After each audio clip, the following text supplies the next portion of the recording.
Totoo nga ba na itong si Leo Austria ang isa do'n sa mga coach na pupuwedeng lumipat dito sa Magnolia Chicken Templados at maging kapalit ni Vic Chito Victolero? Sila yung mga pangalan ni Coach Leo Austria do'n sa mga nababanggit na puwedeng pumalit dito kay Coach Chito. Sa ngayon kasi, ang isa pang pumapangalan lumalabas si Jana Del Cardel. Posible din yan, isa dito sa dalawa, si Austria o si Cardel ang papalit. Marami kasi nagsabi noon na kahit sabihin nating marami kritisismo dito kay Coach Leo Austria doon sa pag-handle niya ng mga players sa San Miguel na masyado raw nagre-rely kay Junmar Fajardo, hindi natin maitatanggi na ito yung nagde-deliver ng resulta. Siyam na kampyonato ang naibigay nito sa San Miguel, kabilang na yung 5 sunod-sunod na Philippine Cup. At ngayon ang Magnolia, kinakailangan nilang mag-champion. So kung kinakailangan nila ang isang coach na katulad ni Leo Austria, bakit naman hindi nila susubukan? Kahit sabihin pa natin na hindi maganda yung estilo niya, wala nang pakialam ang Magnolia Management to sa estilo ng coach. Ang importante sa Magnolia ngayon ay mag-champion. At since parang hindi ito nagagawa nitong si Coach Chito Victolero, hindi na nakapagtataka na baka nga si Leo Austria ay kunin na nila bilang head coach.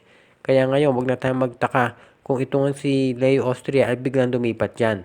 Kung sakaling lumipat itong si Leo Austria dito sa Magnolia Chicken Templados, malaking bagay yan. Dahil itong si Leo Austria, alam naman natin, champion coach yan at deserving siya na maging coach sa PBA dahil nga sa nagawa niya para sa San Miguel. Maraming ang San Miguel fans ang hindi masaya dahil tinanggal ito kapalit ni George Gallant na nakita natin nag-i-struggle ngayon. Kaya itong masasabi natin na good move sa Magnolia kung kukunin nila itong si Leo Austria. Pero syempre hindi pa yun garantisado dahil meron ding mga reports na lumalabas na baka si Leo Austria ay ibalik bilang coach nitong San Miguel Bay dahil nga hindi maganda nagiging performance nitong si George Gallant. So yan ang aabangan natin dito sa Magnolia. Bukod dito sa pagkuha dito kay Leo Austria bilang coach, asahan natin na magkakaroon pa ng mga ibang major treats na gagawin itong Magnolia Chicken Templados dahil parang hindi pa sila kontento dito sa lineup nila. Sa ngayon sa tingin ko kung kunin man si Leo Austria o si Jana Del Cardel bilang coach, ay hindi naman siguro kaagad-agad tatanggalin si Chito Victolero. Baka ang gagawin itong si Leo Austria ay ilalagay muna dito sa coaching staff ng Magnolia, samantala naman ay panonoorin ng management ng performance ni Victolero dito sa Commissioner's Cup. At kapag siya ay nandyan na at hindi na naman nag-champion, iyon malamang palitan na nga itong si Coach Chito Victolero.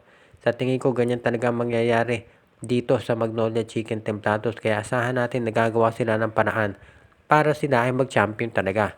Si Chito Victolero lalong titindi yung pressure dyan na mag-deliver at mabuti naman yun dahil syempre parang ipaparamdam na rin ng management ng Magnolia na kapag hindi pa siya nag-deliver, may mapapalitan siya talaga. Kumbaga yung kapalit niya ay nandyan na kaya kinakailangan kung si Chito Victolero ay gawin mo ang lahat para makapagpa-champion na ng Magnolia.